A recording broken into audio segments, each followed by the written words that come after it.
आकुला षड्गीसुरासुरवर्णिषिन् दवन्दनं धोदिघायिकं ममलं प्रणमामि वड्डमाडं तित्थं धम्मस्य कर्तारम्।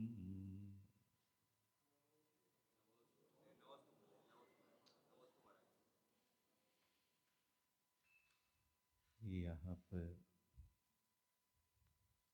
प्रसंग चल रहा है आचरण को ही धर्म कहा जाता है।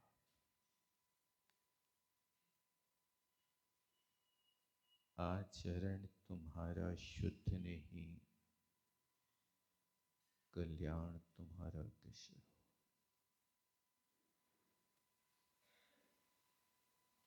मोक्ष मार्ग में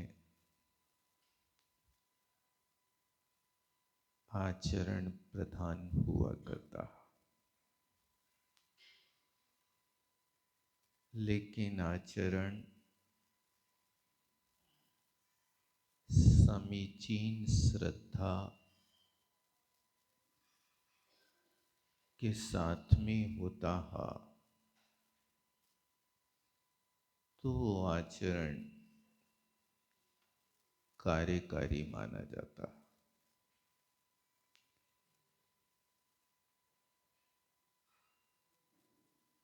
सबसे पहले व्यक्ति को चलना सिखाया जाता है।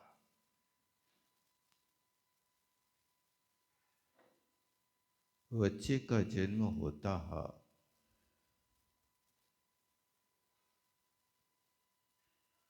तो आप लोग उस बच्चे को पहले स्कूल भेजते हैं कि चलना सिखाते हैं?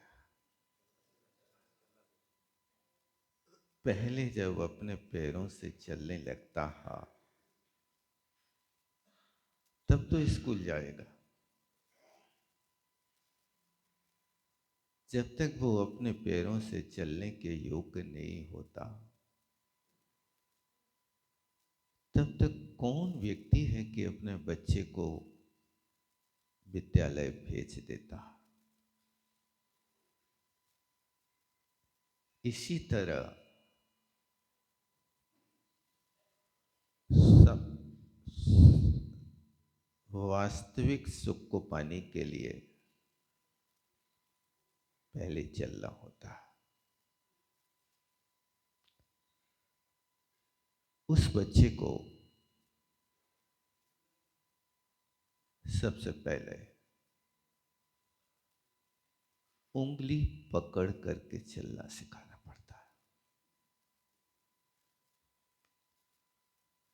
या तो उंगली पकड़ा दो या फिर 3 पहिया की गाड़ी पकड़ा दो, उसके सहारे वो बच्चा चलना प्रारंभ कर देता है। बस यही बात यहां पर समझना कि चलना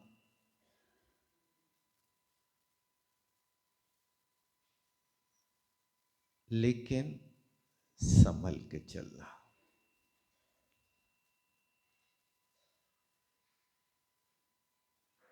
शुद्धि वाले आगे निकल आओ, वहां पीछे क्यों बैठते हो आप लोग? पीछे खड़े हैं लड़के, स्थान नहीं मिलता उनको। शुद्धि वाले यहां बैठते जाओ ना।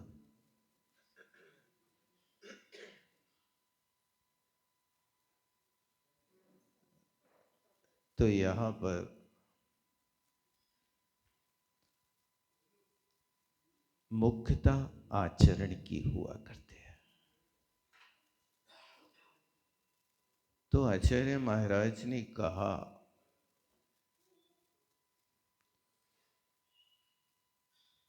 कि वास्तव में चारित्र ही धर्म है। तो फिर प्रश्न किया कि चारित्र क्या वस्तु है?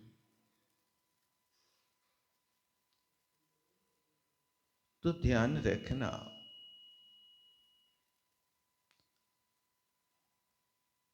चारित्र की प्राप्ति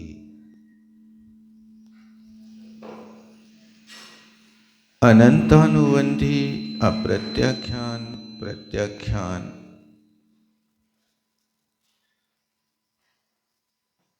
ये तीन महाकसाएं कहलाते हैं।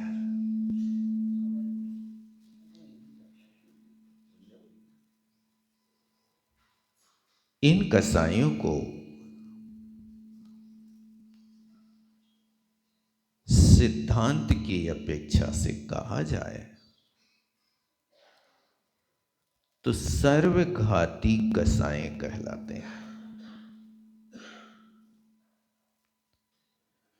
सर्वघाती कसाई का अर्थ होता है कि जिन कसायों से आत्मा का चारित्र गुण का पूर्ण रूप से हनन हो जाए, उसका नाम कषाय है। की परिभाषा जीव कांड ग्रंथ में नेमीचंद महाराज ने कसाय मार्गणा के प्रारंभ में ही कहा है, कसति आत्मानम इति कसाया। जो आत्मा को कसती है उसको कसाय कहते हैं। किससे कसती है? वो कर्म प्रदेशों के माध्यम से आत्मा को ऐसे जकड़ देती है जैसे बेड़ियों से किसी व्यक्ति को बंधन में डाल दिया जाता है। इसलिए आचार्य महाराज उपदेश देते हैं, भैया तुम दुनिया को जीतने की अपेक्षा पहले अपने कसायों को जीतो। इन पर जो विजय पा लेता है वही वीतरागी हुआ करता है। तो यहां पर चारित्रम खलु धम्मो, खलु शब्द निश्चय का वाची होता है। भैया चारित्र ही निश्चय से धर्म है, तो फिर कहते हैं उस धर्म का स्वरूप बता दो क्या है। तो उस धर्म के स्वरूप के लिए कहा समो, समता परिणाम। किसका नाम है समता? तो कुंद कुंद स्वामी मूलाचार में लिखते हैं, षड आवश्यक अधिकार में दुखे सुखे अथवा जीवे मरड़े लाहा लाहे संजोग विप जोगीय बंधु रेसु दुखदा दुखा दो शमदा सामायम डा। समता को प्राप्त करने के लिए इतने काम करना पड़ता है। क्या काम करना पड़ेगा? जीवे मरड़े लाहा लाहे। कहते हैं जीवित जी रहा हूं तो भी समता है। कई लोग जब जीवन के अंतर्गत कोई विपत्ति आती है तो जीवन से घबरा करके वे मरण की शरण में जाना चाहते हैं। अथवा कई बार होता है कि कोई व्यक्ति लंबे समय से यदि रोगाग्रस्त है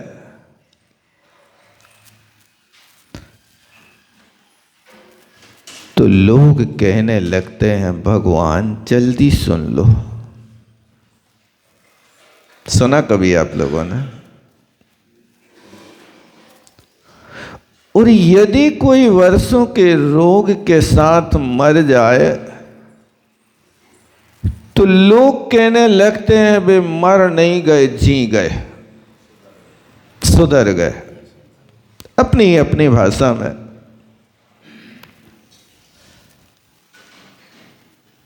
एक महानुभाव कई वर्षों से बीमार थे।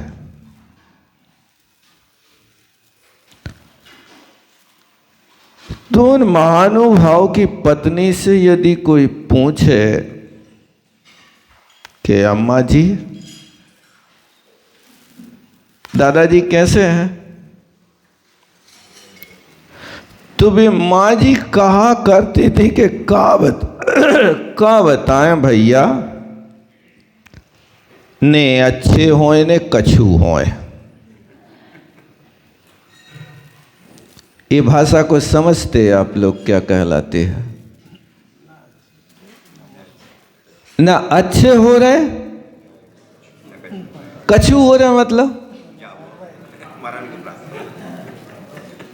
तो कछू होने का अर्थ मरण है का? लेकिन ये आलाप पद्धति है, बोलने की कला है। यदि सीधे कह दें कि ना अच्छे हो रहे ना मर रहे तो दुनिया हमारे ऊपर इतना थूक है कि कई रूमाल गीले हो जाएं। इसलिए अपनी लाज बचाने के लिए लोग शब्द बदल देते हैं, लेकिन छोटा बच्चा भी तुम्हारी भावना को तो समझ जाता है कि तुम क्या कह रहे हो। ये कोई डिक्शनरी में आपको इसका अर्थ नहीं मिलेगा। ढूंढ लेना सारी दुनिया की डिक्शनरी में कि कछू नहीं हो का अर्थ बताओ क्या होता। लेकिन कहने की परिभाषा है। लेकिन साम्य भाव जिस व्यक्ति के अंदर प्रकट आता होता है वो भावना बाता है, हे परमात्मा लाखों वर्षों तक जीऊं या मृत्यु आज ही आ जावे, मुझे कोई परवाह नहीं। मैं लाखों वर्ष तक जीऊंगा तो भी समता को नहीं छोड़ूंगा। वो मृत्यु आज ही सामने आ जाए तो भी नहीं डरूंगा। इसी का नाम साम्य भाव है। कभी ये परिणति अपने अंदर आती कि नहीं आती? इसी का नाम धर्म है। हम धर्म कर रहे हैं, धर्म करने के पहले धर्म की परिभाषा तो पूछ लेते भाई सब क्या है। आप धर्मात्मा हैं। धर्मात्मा व्यक्ति को बाहर की क्रियाओं में उठा पटक करना है अथवा अपने अंदर में सुधार करना है? बताओ क्या करना है? हम आज तक जितना करते हैं बाहर में तो सब कुछ कर लेते हैं, लेकिन भीतर की ओर दृष्टिपात नहीं होती है। और जब तक भीतर दृष्टिपात नहीं होगा तब तक मैं कहता हूं भाई साहब, जब भी कड़वी तुमड़ी में दूध रखोगे तो क्या होगा? कड़वी तुमड़ी में दूध रखने का फल क्या है? कड़वा नहीं, फट जाएगा। दूध पानी अलग हो जाएगा। सो आज के पढ़े लिखे समझदार लोग कहते हमें कोई खेद नहीं, दूध फट जाएगा तो भी खेद नहीं, क्योंकि हमारे यहां तो आज कला सिखा दी कि फटी दूध को हम छेना बना के पी लेंगे। यदि दूध अच्छा रहा तो चाय पिएंगे, और दूध फट गया तो छेना मान के खा जाएंगे। सही है? फटे दूध का छेना बनता है? ये भूल मत कर लेना। दूध बिना फाड़े फट जाए तो वो छेना नहीं, वो विकृति है, वो जहर है। लेकिन बुद्धि पूर्वक यदि दूध से छेना बनाते हो तो वो औषधि है। ये तो मन को समझाने की कला है कि अब फट गया तो 1 लीटर 73 रुपया को दूध कौन फेंकेगा। फटा है तो मिला लो उसमें मीठा और सारे घर भर के लोगों को जहर खिला दो। यही करते। इसी तरह आत्मा में जब तक कसाय की कड़वाहट है तब तक तुम धर्म रखोगे तो वो धर्म दूध की तरह फट जाएगा। वो धर्म तुम्हें मोक्ष प्रदान नहीं करेगा। एक खिचड़ी बनाने जाते हो तो पहले पात्र को भीतर से मांजते कि बाहर से मांजते आप लोग? भीतर से, बाहर से नहीं मांजते। अरे मूल तो अंदर का मार्जन है, यदि अंदर में कोई विकार होगा तो खिचड़ी को खराब कर देगा। आज की दुनिया मोक्ष मार्ग को पकाने के लिए बाहर से तो आप धो रहे हो, मांज रहे हो, खूब सेवा कर रहे हो, और फिर रात में अंत में गिड़गिड़ाते हो, रात दिना में दास होकर सेव करी तन तेरी, तो तन मेरे काम न आए और भूल रहो निधि मेरी। मैं रात दिन शरीर की गुलामी करता रहा, और अंत में वो शरीर मेरे काम नहीं आया। ये तुम्हें आज पता चलो, पहले से पता नहीं था, आज पता चल रहा। पहले से पता नहीं था कि तन के सेवी लोग उस तन का सदुपयोग कर पाए कि छोड़ के चले गए। सेवा किसकी करना थी उसको भूल गए।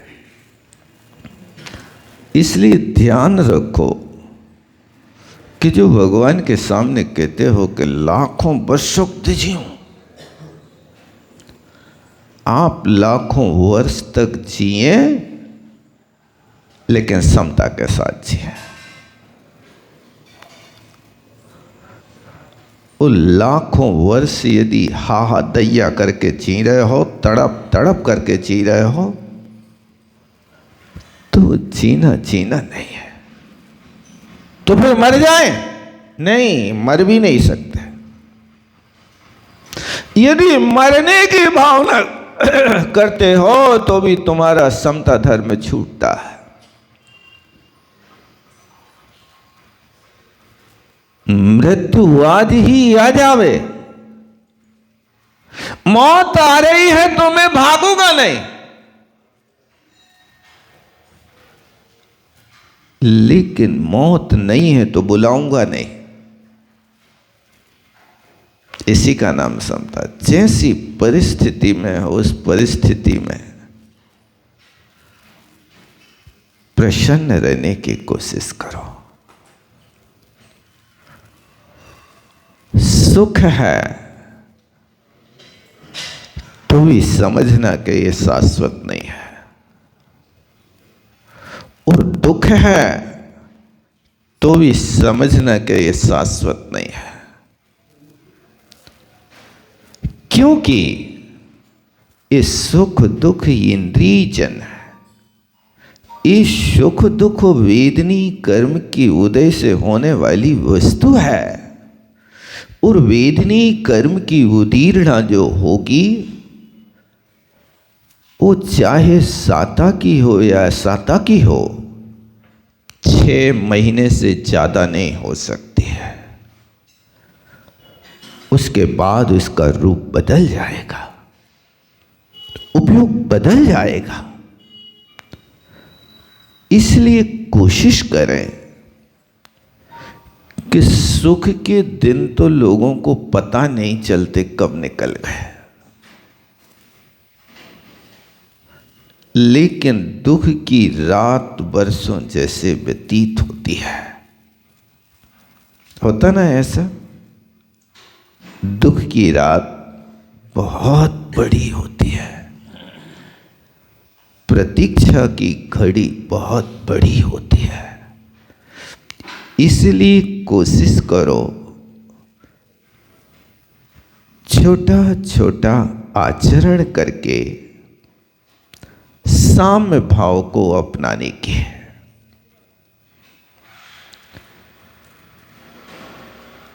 उस साम्य भाव को अपनावेंगे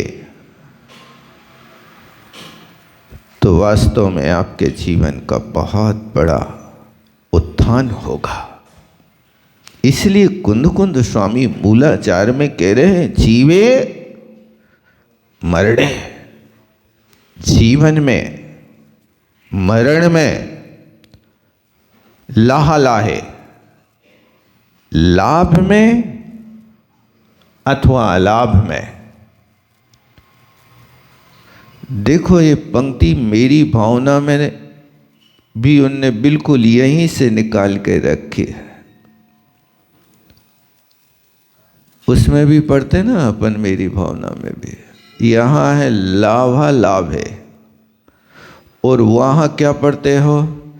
लक्ष्मी आवे या जावे, ऐसा है ना? लक्ष्मी आवे या जावे, ये मूलाचार का ये प्रवचन सार की निकाली हुई पंक्ति है। आप मेरी भावना को बहुत हल्के में लेते हैं। बस एक एक पंक्ति को पढ़ो, आपको पता चलेगा कि आई कहाँ से है। आप रोज प्रवचन सार नहीं पढ़ सकते, मूलाचार नहीं पढ़ सकते, समय सार नहीं पढ़ सकते, क्योंकि इनके नाम सुनते ही लोग डर जाते हैं। प्रवचन सार की क्लास चल रही, जी तो अपने बस की नहीं है भैया, अपन तो नहीं सुन पा। कई लोग ऐसे होते हैं कि सुन के ही भाग जाते, और यदि उनके सामने कहा जाए कि भाग्य खोलवे वाली क्लास चल रही है, तुम्हें धन की प्राप्ति कैसे होवे, उसकी क्लास चल रही है, तो ऐसी भीड़ लग है कि पांव रखवे जगह न मिले। एक बार की बात है कि एक पंडित जी ने एक गांव में कुछ समय का स्वाध्याय करने का विचार किया। सो उनने एक दिन समय सार रखा, लोगों को समझ में नहीं आई, सो उनने दूसरे दिन रत्नकर्ण श्राप का चार रख लिया। वो भी कठिन लगा, सो लोग उनने फिर 6 ढाला रख ले, वो भी कठिन लगी। सो फिर 5वें दिन उन पंडित जी ने घोषणा करी कि कल द्रव्य संग्रह का स्वाध्याय होगा। और द्रव्य संग्रह के स्वाध्याय की बात सुन के देखो, सवेरे 5 बजे से ऐसी भीड़ के जिसका हिसाब नहीं कि धन को संग्रह कैसे होवे, इस बात को सुनने के लोग 5 बजे से सैया छोड़ के बिल्कुल पंडित जी के द्वारे पे खड़े हो गए। और जब द्रव्य संग्रह की बात रखी, मंगलाचरण किया, तो कहा देखो इस गांव के लोग बड़े प्रेमी हैं, द्रव्यों के बड़े प्रेमी हैं, 6 द्रव्यों की बात सुनने के लिए देखो कैसे लालायत। और उनने वहां से बाचना प्रारंभ कई, जीव मजीवम दब्बाम, जीव अजीब द्रव्य है वो लेकर के उनने 15-20 गाथाएं पढ़ मारी। और जनता तो कहते कि जी का सुना रहे, क्या समझ में आ रही, समझ में आ रही।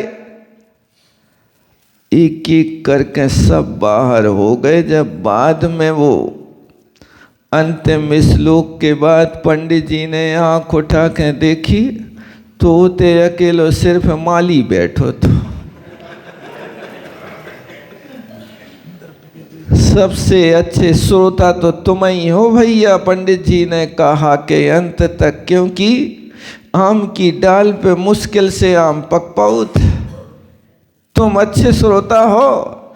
सो माली कहते पंडित जी हम श्रोता नहीं है, दरी उठाने और दरवाजे लगा ले, इसे यहाँ बैठे हैं, तुम तो जल्दी करो। ऐसी दशा श्रोताओं की है। बस बाहरी संग्रह की यदि बात आ जाए तो चमत्कारी पंडित, चमत्कारी मुनि महाराज हो जाए, और उससे आप क्या पाते हो देख लेना। लेकिन ध्यान रखना, आप मेरी भावना भी पढ़ रहे हैं तो वो भी एक छोटा समय सार है।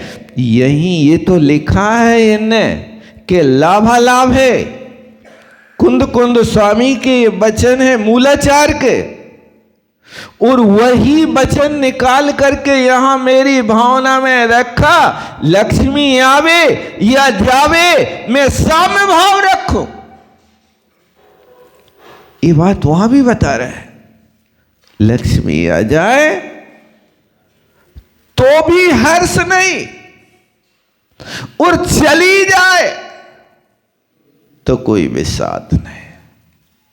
आप लोगों के साथ क्या होता है ऐसा?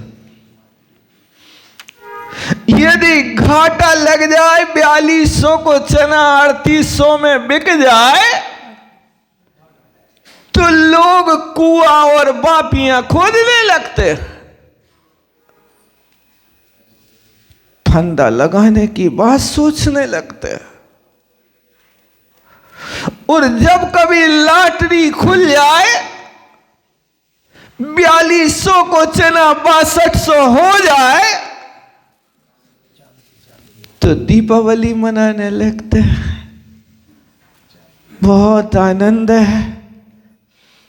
भैया इसको दीपावली नहीं कहते, ध्यान रखना। मानो दीपों की झिलमिल है, पर अमावस्या भी तो काली है। दिखता नहीं कोई हंसता चेहरा, हम कैसे कहें दिवाली है? तुम दिवाली मना रहे हो, तुम्हारे चेहरे पे कहीं पर खुशियों का कोई नाम निशान तो दृष्टिगोचर नहीं हो रहा। तुम कैसी दिवाली मना रहे? बस इसी बात को ध्यान रखना। ये पंक्ति बार बार, यदि आपको गाथा याद नहीं रहे जीवे मरने की, तो मेरी भावना की पंक्ति रख लेना, लाखों वर्षों तक जीऊं या मृत्यु आज ही आ जावे, कोई घबराने की बात नहीं। ये तो पंक्ति याद रह सकती है ना? नहीं रह सकती? रह सकती है। लेकिन बात तो तब है जब तुम रखो। क्या बात तो तब है कि जब तुम याद रखो। और लाभालाभ है, ये पंक्ति याद ना रहे तो क्या याद रखना? लक्ष्मी आवे या जावे, लक्ष्मी के चक्कर में मत पड़ना, शांति से नहीं बैठने देती है। जिनके पास नहीं है वे भी दुखी है, और जिनके पास है वे भी दुखी है। पता है आप लोगों को? तो आप कहोगे दूसरे घर की हम क्या जाने? अरे दूसरे के घर की क्या जाने, तुम 12 भाव ना पढ़ो ना। दाम बिना निर्धन दुखी, तृष्णावश धनवान, कहूँ न सुख संसार में। याद है? एक बार फिर से पढ़ के सुनाइए, धीरे धीरे, जल्दी जल्दी नहीं। अर्थ का हो भैया, ये को बता दीजिए थोड़े, क्या अर्थ होता है? ये अर्थ है कि धन के बिना निर्धन दुखी है। धन के बिना निर्धन दुखी, और जिसके धन है वो तृष्णा के कारण दुखी है। तृष्णावश, ये दुखी शब्द दिया ना, दाम बिना निर्धन दुखी, और फिर इस दुखी को यहां लगाना, तृष्णावश धनवान दुखी। ये दुखी शब्द दो कर्ता और क्रिया एक।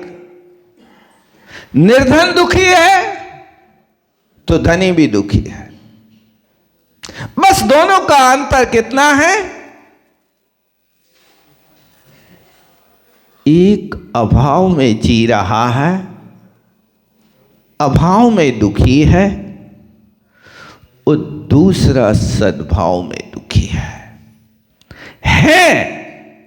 लेकिन और चाहने, और चाहने। कितनी चाहिए भाई साहब? और का कोई ठौर है कि नहीं? कितना चाहिए? अरे देखो, मैं कभी कभी सुनता हूं, देखता हूं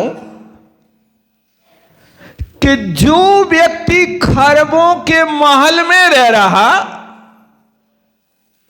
वो व्यक्ति भी पौआ पौआ टमाटर बेच रहा।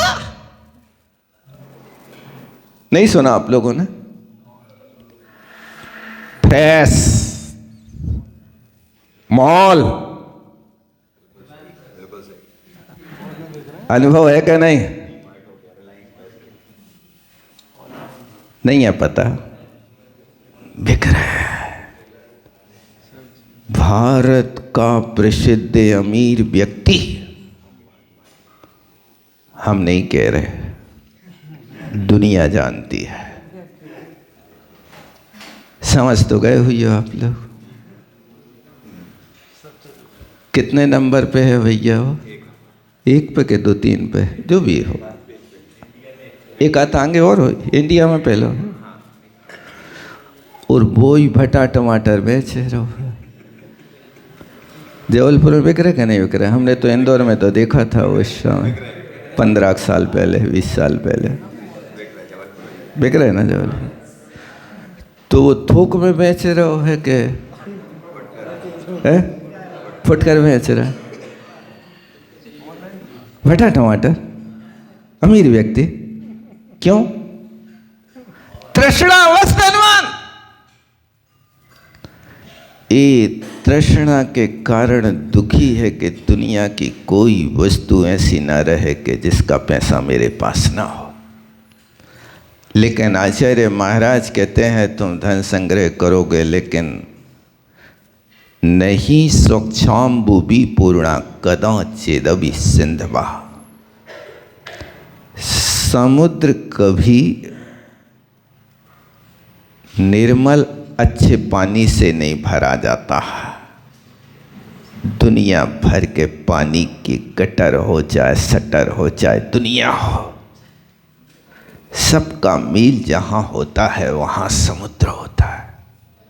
इसी तरह यहाँ पर समता की बात है। समय अपना हो रहा। बोलो आचार्य गुरु विद्यासागर जी महाराज की। क्यों